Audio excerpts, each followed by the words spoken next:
incredible what passes for heroism these days. That's not comforting. I like to offer a nice bouquet of thought. I'm enjoying the story so far, but I have a feeling it's not going to end well. Lots of people was asking me about you. I'm sure we have something else to talk about. I'll say whatever you think I should say, but I'm not gonna fight with you. We do it all the time. Argue over something that's actually one thing or another. I'm almost embarrassed to say this. You fooled me.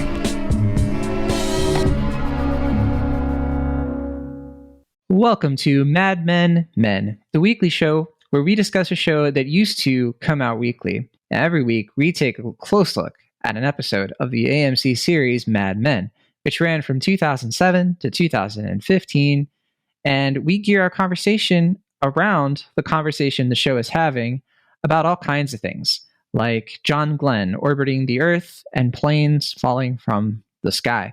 And also, don't forget that I'm John Negroni, your host, and with me, of course, is my baby, Michael Overholz. Wow, that's is this what has to happen for you to give me a nice intro? Will has to be gone? People have accused me of only having you as a friend to appear open-minded, and they are right. They are correct about that. Hey, I'm happy to play a role, you know? So how's it going? Yeah, it's just me and Michael this week. Will is he's on a film set today, and we're not allowed to say what film it is, but he said that he can't wait for Avatar 2. He said he was on his way to a film set. Didn't you say he was taken out of LaGuardia? He had a flight? Oh, no. That's why he was wearing plaid. Yeah, too dark. But we're going to talk about Flight 1, which is season 2, episode 2 of the show. And I know I've mentioned this before, that season 2 is not my favorite season. It's actually one of my least favorite seasons. But we haven't gotten to the part of the season that I dislike a lot yet. Like, we're still in like the good stuff, I think. But remind me though, you didn't binge ahead, right? Because you did that with season 1. You were like, oh yeah, I binged the whole thing, and then you went back to it. I did that for season 1 for like 3 episodes. I've been very steady at just one episode at a time. I did Your struggle. Dog is calling you out. Your dog is like, that's a lie. You're a little liar. Okay, you didn't. Maybe 4 episodes, okay? But I'm not Will Ashton. I don't lie about all the Mad Men episodes I've seen before. Man. Yeah. I was laughing quite a bit when I was re-listening to our episode about the wheel, where the will just kept, moving the goalpost, I think is what you called it. So, but yeah. But I, to be fair, to call it out, I did feel myself really want to move on to the next episode, to episode 3, after I finished this Flight 1. But yeah. I wouldn't say it's because this was such a good episode. I feel like it left me wanting for more. I mean, it's a classic second episode of a season, right? We're really still establishing the roots of what this season's going to be, and, all the themes that are going to continue. And, I think it leaves you wanting, which I guess is an effective episode in a whole. But if you look at it individually, I got to be honest, besides some of the Pete stuff, I didn't really enjoy it that much. Really? I really enjoyed this episode. I think this is definitely an episode I like the more I watch it, because I think that it's one of the few episodes of this early in the show's run where I think everybody's stories connect in some kind of interesting way. They don't feel as disjointed as they sometimes do in season 1 and a lot of season 2, I think. Although we're going back through it again. And I got to reemphasize, I bring this up a lot, and you mentioned it too. We are sort of watching this week to week, which we've never done before. Like, you and I binge the show because, like, I got into it season 5, and you got into, or no, I got into it season 3, excuse me, and then I dropped off and then came back at the end of season 4. But then for you, I think you were like a little bit further into it, right? Yeah, I think the season was just going into its second to last, maybe last season, when I started, catching up to it. So there, yeah, it goes without saying so many times that, like, when you do it week to week and you pause and you actually like really analyze each episode, like slow down with it, there's so many things that you pick up on and can kind of appreciate. And that's interesting. It sounds like we have some differing opinions on this one. I'm excited. Who would have thought? Who would have thought me and you would have a different opinion for right? how an episode would go? We're usually nothing but agreeable, I know you had it one way in your head, Mike. I was gonna see you, see your opinion and be like, get me that guy, but I'm butchering that whole scene. Can I mention like, ooh, Duck, fuck Duck, fucking Duck, dude. We get another sort of hint about his drinking too in this one, where he's like, "Oh yeah, when my dad died, I went on a bit of a bender." Yeah, they're definitely starting to slowly like throw those things in. I mean, they're doing everything they can to make you not like the guy. His insecurity. They were like, you know what? You know how we make Pete Campbell sympathetic? We bring in somebody worse than him, basically. Yeah, who wants to pretend to be his father figure, but is just using him more than anybody else is. Yeah, I mean, if we're going to draw upon like one concurrent through line of the episode, I'm curious if you agree with this. I think it's about fatherhood. It's about father-son relationships, and to an extent, you know, how life and work, you know, can kind of intervene with each other. They can like intersect, right? And like, you know, there's the line where Duck is just like, we're a family around here. And I knew when I heard that, I was like, oh, Mike is gonna go on a tear, because I know you've been in the corporate culture long enough, right? Like you've heard that, I assume, countless times. Number one red flag bullshit HR lingo you'll ever hear is that we're a family around here. It's like, actually, so much. I don't want to be a fan. I want to come here, do good work, and then be able to have a regular life outside of here as well. Exactly. And I think it's like such a thing. It's such a weird corporate propaganda thing that I'm particularly incensed by, you know? And I think media is so curious about it. Like, it's such a curious thing when you watch shows like, Will and I have talked about this before, but shows like The Office that have like really popularized that idea of like every workplace comedy tends to start in a place where everybody hates each other. But like over time, because you only spend time with the characters in the workplace, it becomes this contrived fantasy of a family. And I think that sometimes just gets co-opted by corporations and like trying to do that same thing, right? Yeah, I mean, it's all of them. The Office, Parks and Rec, even like current shows. Abbott Elementary is that. Yeah, Abbott Elementary. Just this inbreeding of how many characters you can get to date each other. Yeah, I agree 100%. It's like a little bit of like an incestuous thing too, once you like tear down the layers of that. And I like these shows. Like, I'm not saying that like, oh, it's a bad thing. You know, I think it's natural. It's comfort for people to like revel in what if the workplace was a place of security and safety. Not bashing my workplace, of course, but my workplace is actually really good about that sort of thing. Yeah, I would say mine is too. I work in places, right, that have been I'm literally in the middle of a lawsuit with one place. Oh gosh. But you know, we gotta. There's life and there's the podcast, Mike. That's fair. I'm so sorry, but all this to say, that is something that makes Matthew Weiner so talented, and what makes Mad Men so different, right? Is that they are commenting on that workplace. I think that's a repeated theme so far through season 1, season 2, and you're seeing it with Dawn, you're seeing it with Peggy. But what does like your life look like when its only worth is coming from work? And so far, it's a pretty negative picture that Weiner's painting. I was looking at some like comments this week on like at the time when this episode came out, like what people were saying about it, like in 2008. And I was kind of struck by how people were calling this episode in particular kind of joyless, and people kind of criticizing the show for being so bleak and cynical. And I do think a lot of that comes from how biting it is about the workplace. And we have to remember in 2008, I mean, this is the height of the NBC workplace sitcom. You know what I mean? Like it's certainly one of those things where I think, especially at that time, financial crisis and everything, people were not in the mood for something like this that examines our culture and kind of pokes at it. But that's why I think Mad Men's a timeless show. I mean, in the same way the 60s was a decade all about counterculture and, questioning some of the norms and values, cultural values that we kind of take for granted. In the same way, I think Matthew Weiner wanted the show to reflect that in an honest way and not, try to modernize it, right? Because I think if he did, then Mad Men would not have aged nearly as well as it has.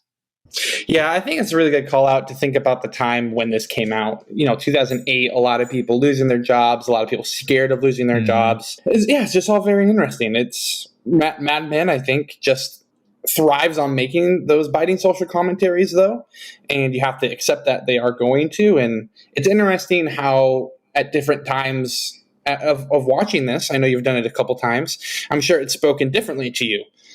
Probably, younger in your career, it spoke one way.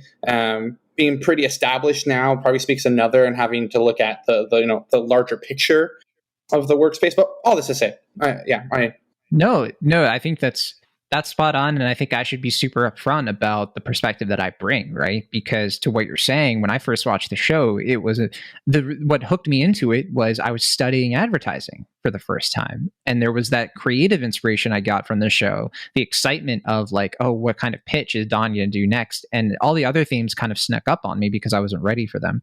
But then, yeah, I've revisited the show at different points in my career, and every time has spoken to me completely differently. I'm closer now in age and in function to Don Draper at this point in my career, and I'm certainly evaluating the show very differently from when I think I used to evaluate as Pete Campbell. When I was in that shoes, there was a time when I was more in the Peggy Olsen sort of mold, probably like the very beginning.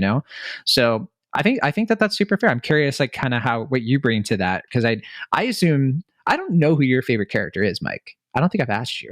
Do you have one? Is it Don? I don't know if I have one. It's probably Glenn, honestly. I mean, dude slays. I've always really identified with Roger, just like on how I carried myself and all my affairs. Yeah. Life of the party. I mean, everybody wants to talk. Several heart attacks. No, I mean, Roger's super fun, personality, but there's a lot going on underneath, and there's a very laid character. So I think for me in Mad Men, I like a lot of people, but I think it's easier for me to be like, I don't like that person than it is for me to go, you're my favorite. Roger in this episode too is a little bit like, he's in a bad mood. A little fussy. Maybe needs a nap because he's a bit like, I don't know, he's just a little bit like, to every character. Even Don. You have to feel like there's a little bit of underlying to this dialogue, right? I'm sure there's frustration that they haven't directly addressed with Don being partner yet, right? I mean, right. He has all of his health issues and he comes back. He not only is there another partner, Don hired the new head of accounts. He had absolutely no say in it. So he knowing how insecure of a person that Roger is, there's, I think, a lot that will be unpacked later in the season. Calling out, Colonel Glenn, and being so, like dismissive of, something that at the time I think people were way more excited about, like, oh my gosh, an American orbiting Earth, how cool. But yeah, clearly Roger, it does track with Roger's sort of conservative status quo loving persona where, good old days, Roger doesn't have at this point, at least in the show, that sort of maybe that open-mindedness that Joan was praising Paul for. Okay, so this episode, as we mentioned, Flight 1, it was directed by Andrew Bernstein, and let me double check because I think he did at least one other episode. That's right. Okay, so he did Babylon, and I think this is that makes this his second episode of the show, and I think he has another episode or two after this one in the season. This episode was written by Lisa Albert and Matthew Weiner. Lisa Albert wrote, I think at least one episode last season. I think it was Nixon versus Kennedy, but I'd have to double check. Okay, yeah, so she did. Oh, that makes sense. So she did do Nixon versus Kennedy. She co-wrote it, but she also was the sole writer, at least in terms of credits, there's a writer's room, for New Amsterdam. So that makes sense, considering, this is the second episode of the show where Pete Campbell is arguably the protagonist. I was going to ask you about that first, actually, with Pete Campbell. You already kind of alluded to it. I kind of noticed this time around that it seems like the camera is kind of following Pete around the same way it kind of follows Don around. And actually, when I was reading the Mad Men Carousel book, Manzler Seitz kind of says the same thing. That he kind of, I don't know if I totally agree with it, but he kind of says that like it's shooting Pete in a way where he's like bigger in the frame than he usually is, which I kind of agree with. I think that's happening here, but I don't know. Where do you stand on that? I'd have to rewatch the episode after reading that to kind of solidify. Yeah, that's really interesting. I think I'd probably have to do the same thing and retake a look at it. It makes complete sense, and I think that's really creative. But Pete's the best part of this episode, right? Because he has probably the biggest daddy issues in the show established in the first season, which is saying a lot when you have people like Don Draper also on the show. Mm-hmm. So using him as the protagonist and continuing these father issues throughout the show, but still using him as like the spearhead, is just, I think, really effective. Yeah. I think throughout this episode, that's the main thing is Pete sort of, he's kind of having like a father crisis. It reminds me of Scrubs, like early in Scrubs, I think the first season. Yeah. Where JD is kind of like choosing between two father figures, Dr. Cox and Dr. Kelso, and he kind of has to choose. And then it's kind of similar to how Pete is kind of choosing between Duck and Don, who, you know, we're still seeing a lot of divisions between Duck and Don. We get a few more sort of like kind of small but not too subtle references to clearly these two had like a serious falling out over the last year. So I think it's been more than implied that at some point they lost business and they blamed the other person. I know we'd already talked about that in the last episode, and I think that that's continuing to sort of like show itself more and more in this episode, because there's that whole line where, you know, Duck has an insecurity.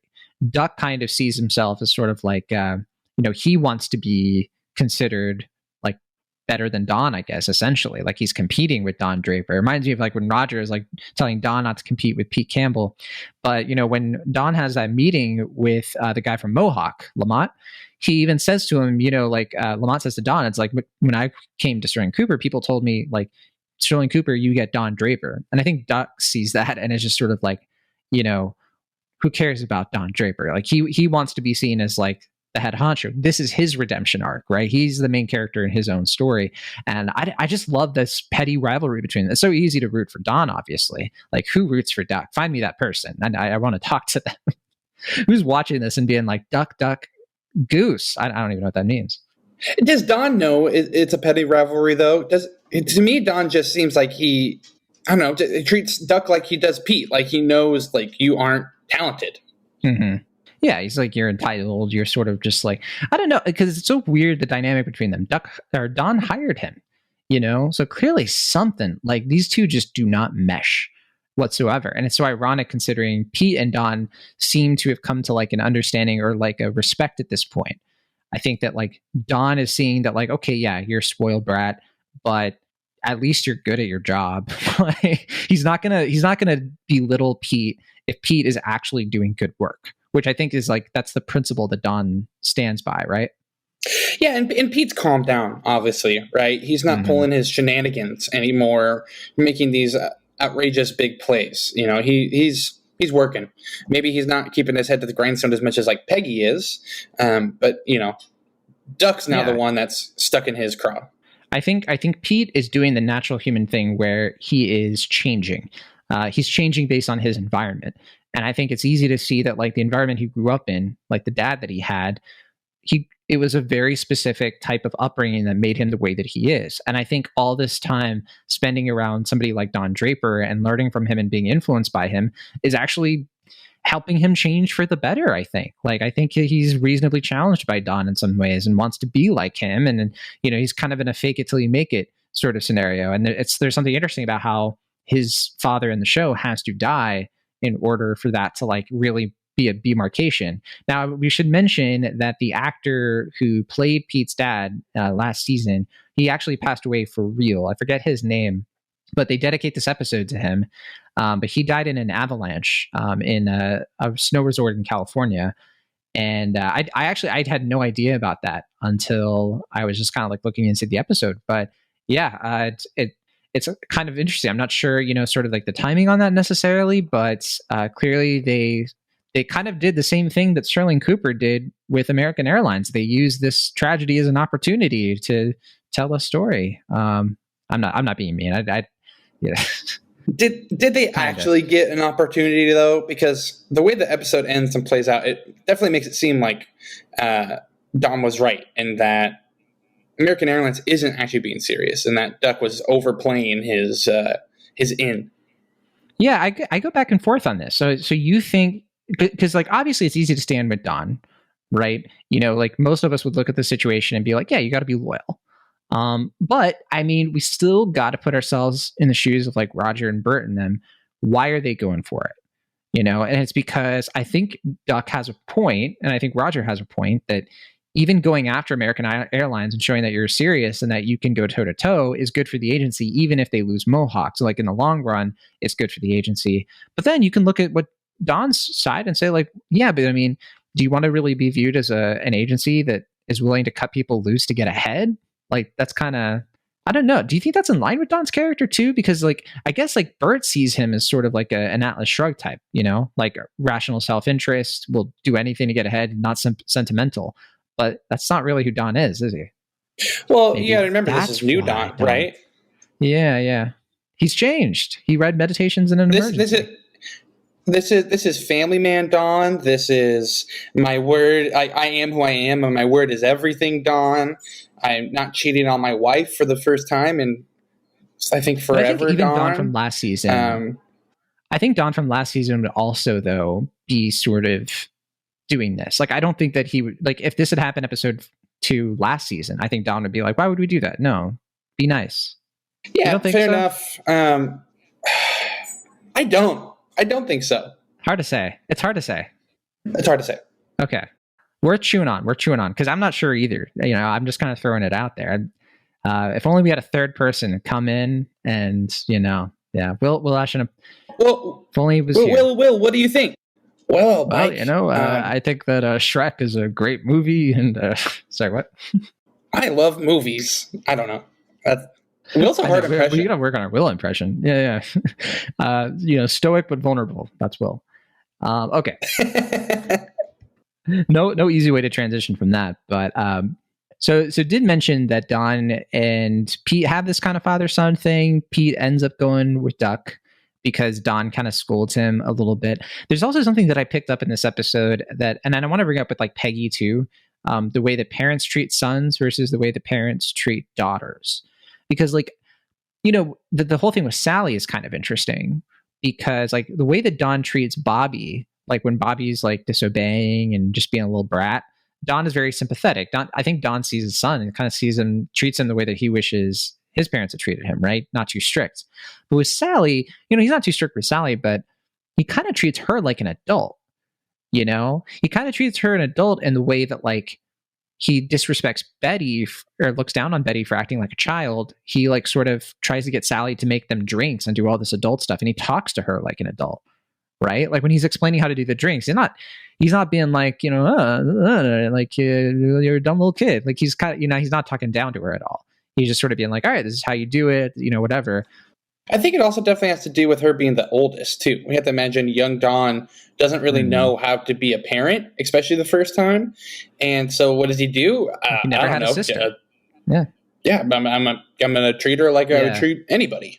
Right. And I think that's probably why it makes him so uncomfortable when Carlton is like talking about like high school girls. That's gotta like really get under Don's skin of just like, excuse me, like my daughter, you know, is like 8 years old. Like she's not that far off from that stage of her life. And like, what are you doing? You know, I did have a feeling when I saw Carlton, I was like, he put on some weight. Is he pregnant? Are you going to find out? It's like they were like, hey, we have all this Peggy makeup from last season. Should we throw it away? Yeah, what are we going to do with that? No. No. We need to put it on Carlton, yeah. It's so bad. It's really bad. Yeah. It's very cartoonish. So Peggy, I know that, you know, you said Pete was your fave. And I think, yeah, I mean, he has like the best material in this, like reacting to his dad's death and how he deals with it. And he's such an interesting character. He can be very unpredictable as a character. I think Peggy can be pretty unpredictable too. And this is an interesting episode for her. But do you have, what are you saying on Peggy's arc in this episode? Well, John, you know as much as anybody, I'm a huge fan of vacuum cleaners. And so when I see her walking around with that thing, with that Hoover, I'm just like, wow, that's somebody I can really get behind. No, I think Peggy's going through it, man. I think she's trying to figure out who she is and who hasn't been there, you know, making out with somebody one day, getting guilted by your mom to go to church the next, regretting your adopted baby. There's a lot. Oh yeah, baby. Yeah, she's deconstructing, right? I think like it's such an interesting line. And she's just like, "Oh, church doesn't mean to me what it means to you." You know, she kind of implies, and like, you know, going in again into like the father dynamic. You know, her mother asked her to light a candle for her father. We get a little more information with Peggy in this episode of like what her situation is since having a kid, and then essentially her mother and sister are raising her child for her, and it's an interesting dynamic. I mean, I imagine that the reason we're just now seeing them or that she wants to visit is because she feels guilty, right? That like sort of Catholic guilt. is kind of rearing its head. If only Will Ashton was here. He's the Catholic among the three of us. He was raised Catholic, and I don't really know the ins and outs. I had to do some like research into this because I thought it was like very striking that she didn't go up to do communion at the end. But then I saw that like, oh, you can only do communion in mass if you've done confession. And so that's a very like specific detail. Like there is a reason she stands out like that, and it's because she hasn't come to terms with what she did, right? Or at least within the context of the church. She hasn't like confessed. And I think the show is like being very particular about that, especially like literally holding the weight of like the baby. Like, it's very, very symbolic stuff. Yeah, it's interesting, right? And there's nothing more, I feel like, jarring than like, parent relationships for any viewer, right? And what makes this episode so tough is that it has every angle of it, from the abandoned son to Peggy's abandoned son and feeling like you are that kid, to Pete, who always wanted his dad to, love him and appreciate him, to finding out, jumping around, not trying to jump around, but finding out that his dad was like a fraud and he actually had no money. And so there's just like every angle of this is right. You're going to see yourself in any of these situations. It's a pretty cutting episode. Yeah. I was going to mention too, because like it's clear that the show is going after this sort of like Pete is the son. He has more in common with Dawn than Dawn originally suspects. Right, in the last season, I think Dawn does recognize something about Pete that like even though they're totally different, like a father can be completely different from a son, but they still be like related in this sort of mysterious sense, which is why I've always seen Peggy as his successor, Pete as sort of his like progeny almost. And because it is a different like dynamic. And I think it's reflected in a very similar way to Sally and Bobby. I think Sally in very many ways is sort of his progeny, while Sally is more sort of like a character in this show who I think is going to be more important to like Dawn and as an adult, like in an intellectual level, whereas like Bobby is going to be more of like his legacy in some ways. So I think that's all pretty interesting, the way the show is like framing all of that. Can't get away too from the Paul and Joan in this episode, which is my least favorite thing in this episode. I'm curious where you stand. The thing I don't like about it, like I think it does connect because it's sort of like the siblings fighting, if Sterling Cooper is a family, like they're kind of squabbling and all that. I don't think it's that interesting. And I think it does bring in the whole thing where Joan, is talking to Peggy about like your personal stuff shouldn't interfere with work. It's a little forced. I get what Lisa Albert and the other writers are going for here, but I don't know. I don't buy it as readily as I buy all the Pete stuff and the Peggy stuff and the Dawn stuff. And then ultimately, I don't like it that much because I just feel like it's a lot of character assassination.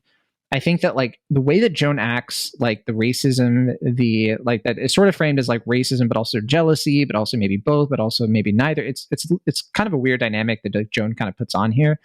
I don't know that I buy that Joan cares that much about Paul. I really don't. Like, I don't get it.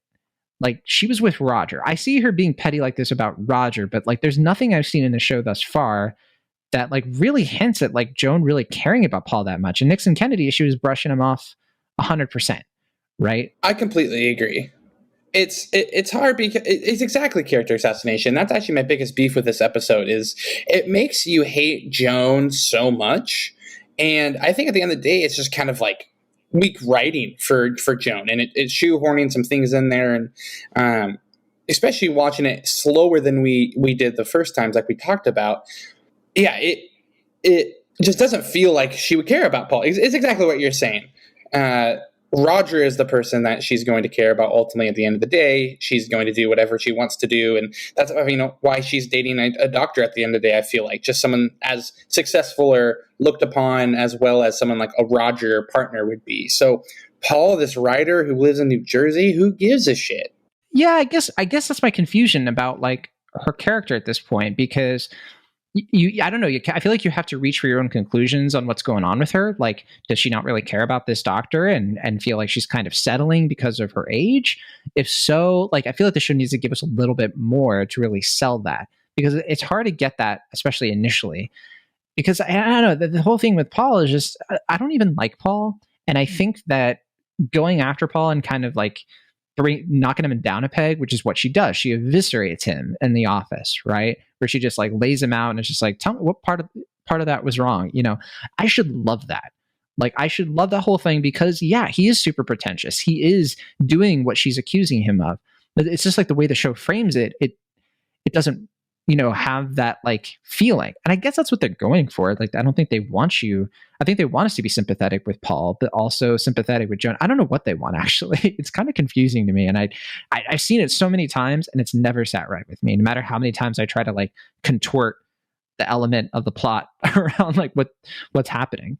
And if they want me to be sympathetic with Joan, it's just not happening. Mm-hmm. It's absolutely not. Yeah. She's probably my least favorite. It's not going to happen at this point. To the point of her relationship with the doctor, I think the show not even bringing him in and only being at this point a name, I think should show you how unimportant they showed he is him, right? To her. They showed him right briefly. A little bit, but that's what I'm saying. Like, if this was going to be a more serious relationship, we would be getting more, but we're not. Yeah, if anything, it's telling us that like this relationship is not actually that fulfilling for her, because she wouldn't be acting this way if she was in a happy relationship, right? I mean, who knows? I mean, everyone's different, but it's certainly a hint, at least, that, she certainly doesn't feel like she's with somebody who really challenged her. But again, I feel like that's why it would make sense with Roger, because we saw sparks of that, real chemistry with her and Roger. She and Paul have the opposite of chemistry. When I see the two of them together, I do see it as like brother and sister squabbling. Like, I do not see how they were romantic in any way whatsoever before this point. And I was going to say, like, I mean, the show heavily implies that Paul is the one who takes the picture of her driver's license, puts it on the corkboard, which is what leads, of course, into her embarrassment that she's 31. Nice little touch, too, that her being 31 matches, like, the year she was born. So there's, like, a nice, easy way for the film for the show to shorthand it. But, I mean, I was curious, though, why they try to play coy about that. Like, it's obviously Paul, but do you think that they're trying to say that it could be somebody else? I don't know. Like, why not just sort of confirm that it was him? I mean, I think they all but did confirm it was Paul. I have no doubts or second thoughts that it was. Yeah, exactly. Who else would do it? Who would dare? Lois? Lois doesn't even know where she is right now. I mean, Joan could have made racist comments about other people's girlfriends. I don't know. Maybe it'd be them, but that was off camera. She would definitely get pretty upset with Dawn if she had been at that restaurant when the very attractive Asian waitress makes a pass at Dawn. And I was curious about that too, because that was the first time the show has ever sort of like hinted at a romance that Dawn would have with somebody who's not like a WASP, basically, or like some kind of like white person. I don't know if I was reading too much into that, but like that I don't know. I thought that was kind of interesting that the first time that an interracial relationship is even sort of like shown in the show, right? I don't think we've seen any at this point, except for, I guess we did in not Babylon, Hobo Code with the Bohemians. But yeah, we see Paul dating a black woman, and then, the hint that like Dawn is attracted to and maybe would have cheated with an Asian woman, which of course in this time would be certainly pretty scandalous. Do you think Dawn would have done it if he hadn't have been in this mode? Your dog seems to think so. Your dog seems to be like, who's the real dog, me or Don Draper? Yeah, he's being a real dick right now. And if someone could grab him, it would be awesome. a Dick Whitman? But so two things I really liked about that scene. I do absolutely think Don would have cheated, because that's the moments where he does, right? It's when work is stressful and he feels like he doesn't have control. So it was right there. That was like his number one trigger, and he didn't do it.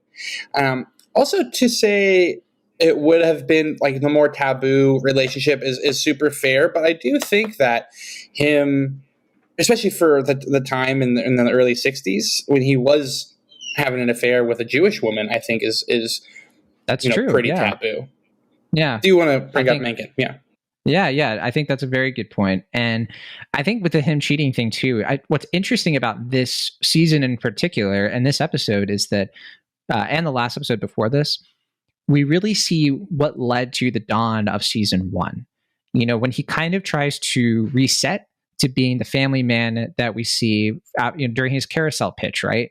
Where he is sort of doting on Betty. He seems to be happy in his marriage, and he seems to be, at the same time, I think that pitch is still echoing into this season, because we see that when Don tries to go back to being good, and being faithful to his wife, it suffocates him. It seems to, at least. He has to wear that sweater. He has to play cards with Francine and Carlton. He has to be obsequious to Betty in all of these ways. And we see that like he is miserable. Like he hates the way that like, Betty is scolding him for not raising the kids the way that she thinks that he should. He feels like he has to like put on a costume and play act with her in their house. I know we've talked a lot about how, Betty is a character who does a lot of sort of like treats her world, because she's a kid at heart, as sort of like a dollhouse kind of thing, and Dawn hates being in it.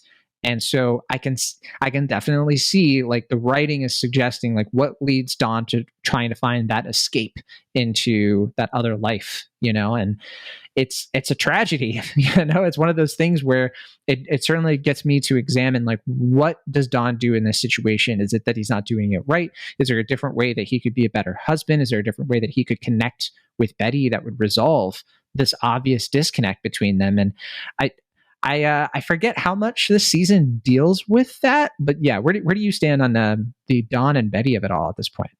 Yeah, it's really clear watching this that he's in a very unhappy marriage. I think last season it was clear just because of the disconnect with the affairs and not really having to live at home.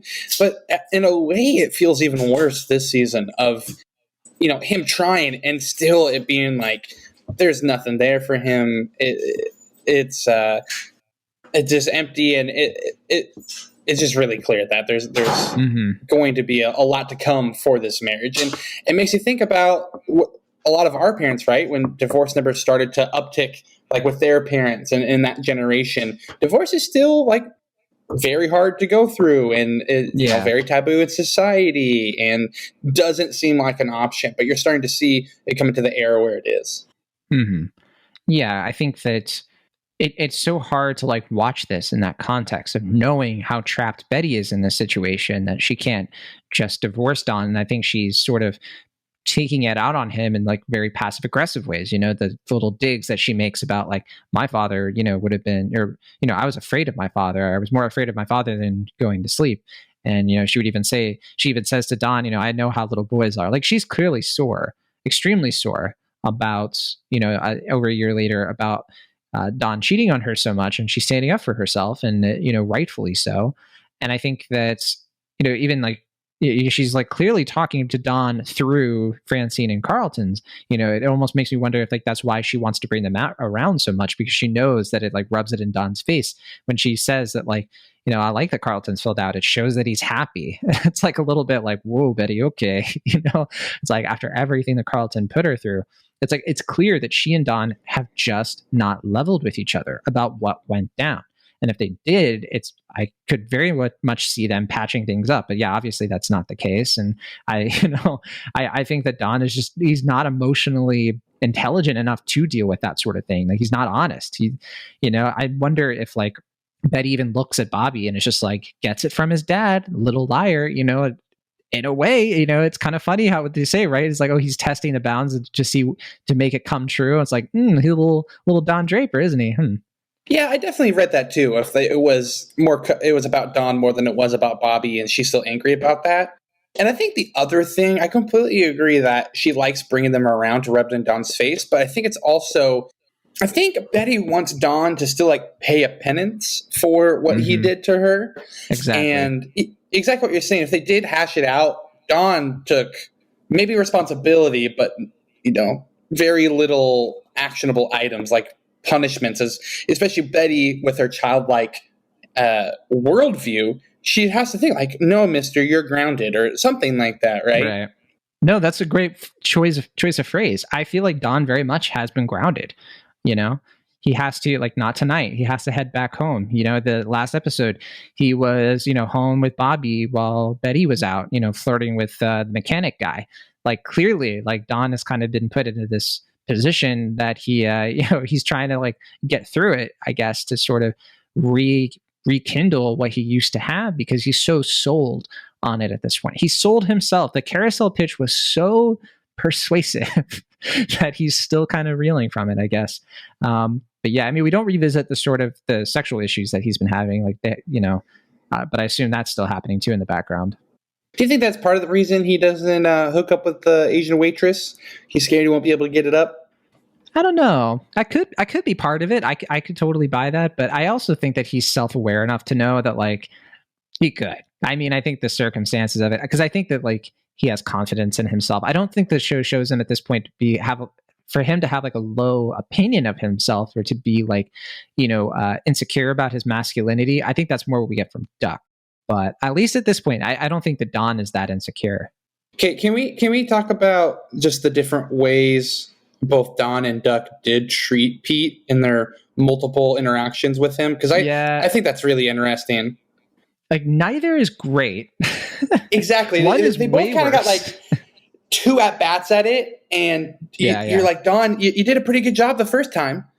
And then I wouldn't even say pretty good. I'd say barely passable because like, first of all, Don is just like, just get the hell out of here. Like, I don't want to deal with this. Like he's shoving Pete out the door because he's just like, he treats him the way that he treats his own kids, where he's just like, that's mother stuff. Like you're not getting emotional anything from me. And he gives Pete bad advice. He's just like, don't pay attention to what you're feeling. And it's like, okay, he's a product of his time. Like we can't villainize Don for being ignorant, but certainly that's not great advice. We can agree on that, right? I have zero idea what you're talking about, John. I avoid all my issues. In fact, said to me. While we've been recording this podcast, the Mariners blew their 4-run lead and lost a game. And I'm so sorry, Mike. And have you been able to notice a ton on the podcast? No. Did I feel horrible and want to rip my laptop in half in the middle of this? Yes. Did I? No. Because I buried my fucking feelings. Mike, you can express your feelings to me anytime, any day or night.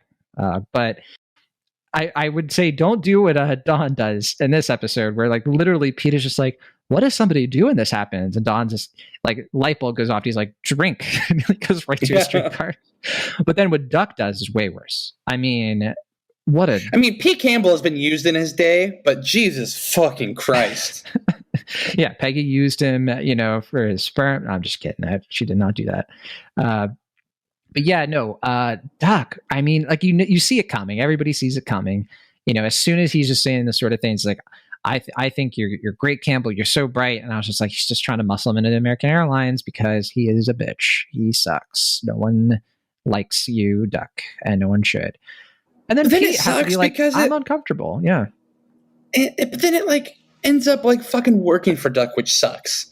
Like, and that's why story being a foil. But why Mad Men's so interesting is that it fucking works out for the guy that you hate. Yeah, bad people succeed in the real world, and that's what happens in Mad Men.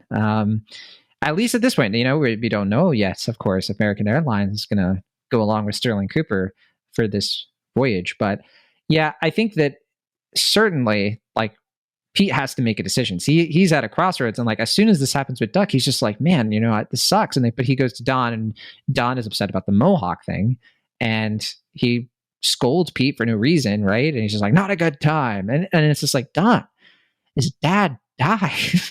Like, and there's so many moments in the episode too where like people are literally like Pete just found out his dad died. He's like walking through the office and they're all just like riffing, on just like, a bunch of people died, like in a plane. And like Pete just kind of like walks by and it's dramatic irony and all that. But yeah, I mean, I think the better dramatic irony is Pete wanting the approval of all of his peers and making the plaid joke. Yeah, that's true. And he got it. He got a smirk and a laugh from Roger. Good job, Pete. Exactly. And you could tell he hesitated to even tell the joke for a minute, and he went with it, and it worked out. And what did it cost him? His dad. He literally, you're right. He literally goes through the mental calculation of like, is this messed up? It is. I'm going to do it. And then, literally the phone rings to Hildy right when that happens. Like it's, and then I think that there's a lot of great editing in this episode because like there's a part where, Bert is just like, that is an interesting phone call. And then it like knocks over to Pete finding out that his dad died. Like, it's like, oh God. Yeah, it's the equivalent of like being in the monster movie and being like, he's right behind me, isn't he? Let's. I guess we could finish up with just some lingering stuff in the margins. I suppose. I feel like we really covered it thematically. But of course, muscle your way in if you got something else. I was going to mention, we got another fantastic Ken Cosgrove is still a fixer-upper. You know, I always say it, and Will is just like, why do you like Ken Cosgrove, John? He's a cat and a hoot and a half, but not really. He's a what's I feel like I'm mentioning things that are not bad. What's it? He's a scoundrel. That's it. A rapscallion, and what for? I think the one that uses saying like "you dirty dog," you is absolutely just about PK or not PK, but excuse me, about fucking well, him too, Ken Cosgrove. Yeah, because it's like he needs to be house trained. It feels like, and no one's going through that right now. And he needs to find his own kitty, like Sal did, right? I love the "don't you have somewhere to be?" Yeah, and Sal was just like, "I like the view from right here." But yeah, you definitely see that the Sal and Kitty thing. You know, some more references to him, you know, and his new boo. I think it's established that they're married, but I don't know if the show has like confirmed that. But no, they have. I think so. They've absolutely said he's married. Okay. Just double checking, and then so you know, not a lot of Sal in this episode, not a lot of Ken, but you know, there's a whole thing where Paul has his typewriter. You know, another a meshing of like life and work. You know, he brings his typewriter home when that almost got somebody fired. So another fun little connection to the story, the main themes of this story. But an interesting foil because his mesh of home and work is just using work to do what he actually wants to do for work. Exactly. He's passionate about other things. Right. I don't have too much. I mean, we do have I love the moment when Pete is in the like sort of den with his mother and his brother's wife and Trudy. And it's just like such an awkward scene. But then I just love the whole elephant in the room moment where she's like, what is that? And Trudy looks behind her and she's like, this pink elephant in the room. And then she's like, just take it. I don't have anything deep to say about it. I just think that it's just like the writers having fun and, you know, kind of. How long do you think that his dad's been broke? I think like clearly like that was the main reason he wouldn't help Pete out last season. That's always been my interpretation. You know, it's something that I think. Which is like a year and a half ago, Showtime, right? Right. So because that's the spring of 1960, I want to say, around that time, is New Amsterdam. Yeah. And yeah, this is March of 1962. So it's been 2 years. And so a while. It's been a while. And I think that, he's just sort of been like coasting on barely like, he probably wasn't broke in 1960. But he wasn't flush, I want to say, you know, like he probably was like very low on funds and was probably like just coasting on credit and stuff like that. Yeah, it probably sounds like he wasn't as liquid, right? Probably made some bad investments. And because even back then, that's where most of wealth was tied into, right? I guess maybe if not stocks, specific properties. Yeah, and I assume, like, I forget how much the show gets into it, but I think that for Pete and Bud, it's a matter of, like, all they really have is their dad's capital, which is probably going to, like, barely offset his debts, you know? So it really is putting Pete in his position where it's not that he has to pay his father's debts, but where he gets nothing from his real father, he gets nothing from his work father, and he gets nothing from his daddy, you know, as Michael Rooker would say in Guardians of the Galaxy Volume 2.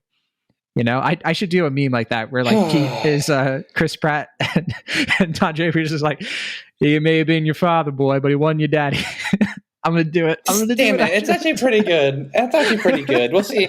That'll at least. Hey, I'll tell you what. That'll at least get you 7 likes, which is pretty good. Hey, 7. That's all I ask. But I think Will appreciate that eventually. Do you think that Pete, though? Do you think he does enjoy learning his father was a fraud? It has to make him feel at least a little good, right? I think like I get cold indifference from Pete, you know, and I think the way but that's the whole grief process that he's going through. I mean, he doesn't know how to react. I think he hasn't even cried yet. He hasn't even cried yet. I don't know if you know that. The thing is, like, the show kind of positions him as a sociopath sometimes, and I do not that he is not a sociopath. I don't even think he's a full-on narcissist. I just think that he is emotionally crippled and like he doesn't know how to like behave. And I think that's why he's so drawn to Don, because he sees Don as an extension of like that kind of person. He's like, Don is somebody who's so cold and seemingly not moved by the normal things that like he's not emotional. He's not sentimental in the wrong ways. Like I think Pete looks at Don as like, I need to be like that. And Don sort of looks at that and says, you can't be me because you're not a self-made man. And that's their constant tension. But like, this is the moment where they can kind of sort of connect and actually build a real partnership over the show potentially. I would. It's almost like everybody in the 60s was repressed in some way. Mm-hmm. Everybody right now is repressed. I'm repressed. You're repressed. We're all Peggy's repressed. baby is repressed. Peggy's baby is annoying. I'm on Peggy's side. If I had a little crybaby trying to keep me up when my career was booming, I'd be like, I've been to fuck church that with kid. you, Mike. I've been to church with you. You cried during church. Like, we were just like, oh my gosh, Mike. Yeah, I tried because I thought I had a kid, and I was like, I don't want one. I didn't realize I could just pawn it off to my sister. There you go. My sister did have a baby 4 days ago. Oh, congrats. Mazel tov. He's a mensch. Let's finish up with some trivia. So I already mentioned this piece of trivia. Apologies. But jump into it. Christopher Allport is the actor who plays Pete's father in the first season. And as I mentioned before, he passed away in an avalanche. And this was before season 2 came out. I don't know if it was like during the production of season 2, though. And it does say here that Matthew Weiner said that he was inspired to write the episode after this happened. So we can certainly draw the line of like this episode was written sort of like, you know, in some ways in response to that situation. This is interesting. So the shot where Peggy is lying in bed after the night out, we didn't really talk about when she shuts that guy down. And I think it's super cringe when she's just like, I'm in the persuasion business and I'm not into your presentation. And it's like, she's so smug about it. But a little bit of me is just like, you earned it. You can be smug. I had two thoughts on that. I think that like she is certainly more, she's become choosier when it comes to guys, like, and she cares about her job. She wants to wake up early the next day. Like, she has work. So she's not going to just, you know, hook up with this dude. But I think that she feels empowered, that she can. And so it's a fun, big W for Peggy Olson in this episode, in that respect, at least. Yeah, I think it was as soon as he said, like, you know, when she was trying to be convinced and he made it seem like he was the one in power, it was just like, you don't know who you're dealing with. Yeah, it's like, you know, you want to. And she's like, don't tell me what but she doesn't have to say that. That's why the writing is good. But anyway, the shot of her lying in bed after the party is Matthew Weiner's favorite shot of the season. And it's also the favorite shot of Lisa Albert, who again wrote this episode. And I love that shot too, like the overhead shot. It's just like such a great, like, this is where Peggy is at right now. And it's just such a great distillation of like everything that she's trying to balance and, you know, the satisfaction of where she's at, but also that it's a little bit messy and it's a little bit rough around the edges, but that's how she wants it. She's progressing and it's great. Okay, so then in the scene where Roger, Duck, and Cooper are kind of like together in Cooper's office, I think it was either Cooper's office or Roger's, I forget, but Cooper is eating ketchup and cottage cheese. And so Lisa Albert has stated before that Robert Morse ate a ton of cottage cheese during the shooting of that scene. And additionally, it's been noted that President Richard Nixon would often eat cottage cheese and ketchup as a snack during his presidency. It's not something I picked up on, that there's like some kind of like direct connection between Bert and Nixon kind of being played at here, either purposely or not.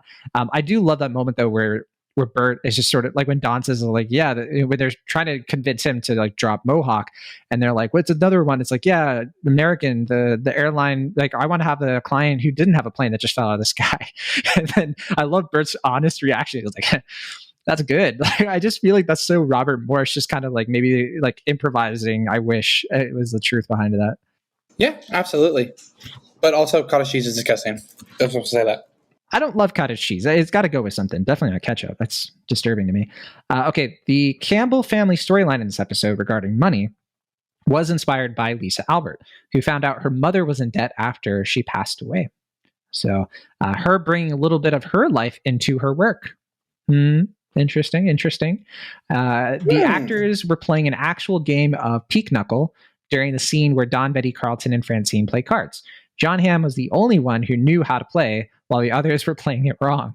I did not pick up on this. I have no idea what Pinochle is. I think I called it Peak Knuckle before. I don't know. Have you even heard of this game? I haven't. I played a lot. My family is a big card playing family, and it was very clear that it, you know, either wasn't the game or they were skipping over big parts in between different set of shots. Fair enough. Okay, and then last one here. The story of Bobby getting caught tracing a photo was brought to Matthew Weiner by Robin Veith, a writer on the show who did the same and got caught when she was a kid. So Robin Veith wrote The Reel with Matthew Weiner. I think she was the one who brought that story last season where Betty shoots the pigeons, among other things. So I love how the writers on here bring their life into their work. You know, it's like I'm watching The Office, but for adults. I don't even know what that means. It's not even true. Tough shot. Wow. Okay. I'm going to leave you with that one, ladies and gentlemen. yeah. I'm feeling spicy toward The Office today for some reason, but I think that'll do it though for us on this week's episode of Mad Men Men. Thanks for listening, and be sure to subscribe if you haven't already, so you can keep up and watch the show with us. As always, if you want to hit us up and you have any questions about the show or anything like that, just hit us up on Twitter. We have Mad Men Men Pod. It's in the show notes, and I think it's Mad Men Men Pod. I should know the Twitter account. I forget the username, but it's in the show. I'm sure you're right. That sounds right. Well, that's the thing is I think I had to do something. Yeah, it's Mad Men Men Pod. I always worry though because I always have to do weird things with Twitter accounts because every name is taken. So anyway. Yeah, we'll see you all next week, and then of course Will Ashton will hopefully be back. We got lots more to come with this season, but I think I'm not looking forward to the next episode as much as I usually do because I know who's coming next episode, and I'm not happy about it. But okay, yeah, we'll deal with it. Buckle up. Bye, everybody.